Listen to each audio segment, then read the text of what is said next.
Los materiales para este laboratorio son un vaso precipitado de 250 mililitros, un agitador de vidrio, una charola o también conocido como un bowl, 200 mililitros de agua. Dentro de los reactivos tenemos lo que son 2 cucharadas de azúcar y pues materiales biológicos tenemos 2 cucharadas de levadura y una taza de harina de trigo.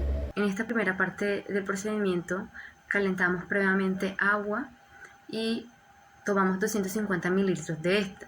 Luego después agregamos una cucharada de azúcar a la jarra donde teníamos nuestra agua tibia y la mezclamos hasta quedar homogéneamente sin que quedara rastro total de la azúcar.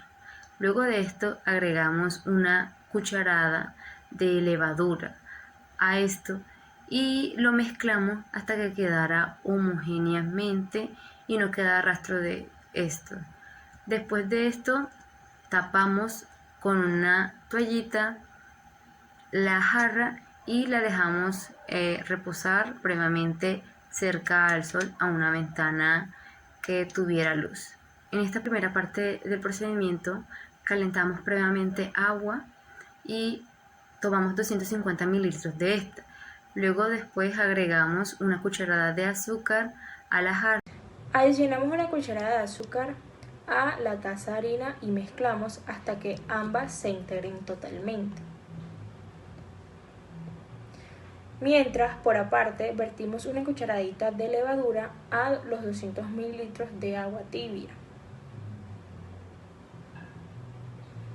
La mezcla del azúcar y la harina la agregamos poco a poco a lo preparado en el paso 1. Se mezclan hasta que éstas formen una masa uniforme. Y por último los dejamos reposar para hacer las respectivas anotaciones. Adicionamos una cucharada de azúcar a la taza de harina y mezclamos hasta que ambas se integren totalmente. Mientras, por aparte, vertimos una cucharadita de levadura a los 200 mililitros de agua tibia.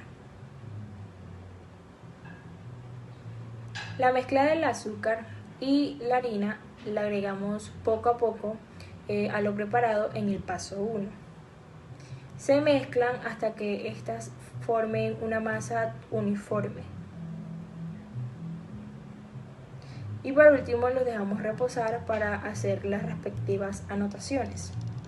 Adicionamos una cucharada de azúcar a la taza de harina y mezclamos hasta que ambas se integren totalmente. Mientras, por aparte, vertimos una cucharadita de levadura a los 200 mililitros de agua tibia. La mezcla del azúcar y la harina la agregamos poco a poco a lo preparado en el paso 1. Se mezclan hasta que éstas formen una masa uniforme. Y por último los dejamos reposar para hacer las respectivas anotaciones. Adicionamos una cucharada de azúcar a la taza de harina y mezclamos hasta que ambas se integren totalmente. Mientras, por aparte, vertimos una cucharadita de levadura a los 200 mililitros de agua tibia. La mezcla del azúcar y la harina la agregamos poco a poco a lo preparado en el paso 1. Se mezclan hasta que éstas formen una masa uniforme. Y por último los dejamos reposar para hacer las respectivas anotaciones. Adicionamos una cucharada de azúcar a la taza de harina y mezclamos hasta que ambas se integren totalmente.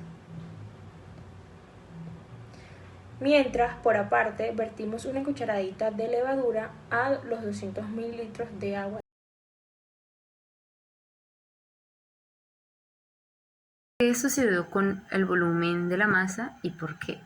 Bueno, después de haber dejado la masa reposar 30 minutos, se observó que esta creció, se expandió, el volumen de esta aumentó. Y esto se debe a que la levadura es un hongo unicelular. Como es un hongo unicelular, esta se alimenta de azúcares que están presentes en el pan, como es el caso de la glucosa y la fructosa. Entonces, al agregar el azúcar a la masa, la azúcar hizo el proceso como de alimentación para la levadura. Y entonces la glucosa se transforma se convierte, se tiene como producto el etanol y el dióxido de carbono. Entonces, este dióxido de carbono que es producido en este proceso hace que la red de gluten que presenta la masa, que es al agregar la masa y al agregar el agua, se forma esta red de gluten que hace que el gas, el dióxido de carbono, el CO2, no pueda salir y hace que esta masa crezca y se formen burbujas dentro de esta. Un factor importante que juega aquí es la temperatura. Al haber una temperatura más alta, a estar más expuesta, digamos, al sol, hace que el proceso ocurra más rápido. Pero si se encuentra a temperaturas más bajas, el proceso se ralentiza. El dióxido de carbono, o CO2, en la fermentación del pan proviene de la actividad metabólica de la levadura. Esto principalmente de especie Saccharomyces cerevisiae. Y es que lo que sucede durante la fermentación es que las levaduras consumen los azúcares presentes en la masa y los convierten en dióxido de carbono y alcohol a través de un proceso conocido como fermentación alcohólica. A continuación respondemos la pregunta número 3, la cual algunos panaderos guardan un poco esta masa anterior antes de hornearla por varias razones. La primera, la fermentación natural, conocida como la masa madre, que guardar un poco esta masa permite usarla como masa madre en futuros lotes. Lo que genera la masa madre es que contiene levadura y bacterias naturales que fermentan la masa, que proporcionan un sabor único y una textura particular. La segunda, la consistencia en el sabor y la textura, ya que reserva un poco de esta masa de un lote anterior se asegura una consistencia en el sabor y textura de los productos horneados. Esto es especialmente importante para panaderías, ¿cierto?, que buscan obtener panes artesanales. La tercera, la aceleración del proceso de fermentación, ya que al agregar un poco esta masa fermentada a una nueva masa, se puede acelerar el proceso de fermentación, ya que contiene microorganismos activos que generan una participación en el proceso de la fermentación en el pan. En este caso puede ser pan artesano, y por esta manera los panaderos utilizan esta masa o la guardan antes de hornearla. Al hornear la masa del pan, las levaduras sí mueren. La razón principal es que las levaduras son organismos vivos, lo que significa que no pueden sobrevivir a las altas temperaturas que presenta el horno. Durante el proceso de horneado, la temperatura interna del pan generalmente alcanza alrededor de 90 a 100 grados centígrados, lo que significa que las levaduras comienzan a morir a temperaturas superiores a los 60 grados. Entonces, una vez la masa se introduce en el horno y se calienta más allá de este punto, las levaduras comienzan a morir. Cabe resaltar que antes de morir, las levaduras realizan su función esencial, la cual es fermentar los azúcares que están presentes en la masa y asimismo producir dióxido de carbono y alcohol. El dióxido de carbono queda atrapado en la red de gluten de la masa, causando que ésta se expanda y pues en cierto punto vemos que aumenta su volumen, lo cual es esencial para que el pan tenga una textura esponjosa.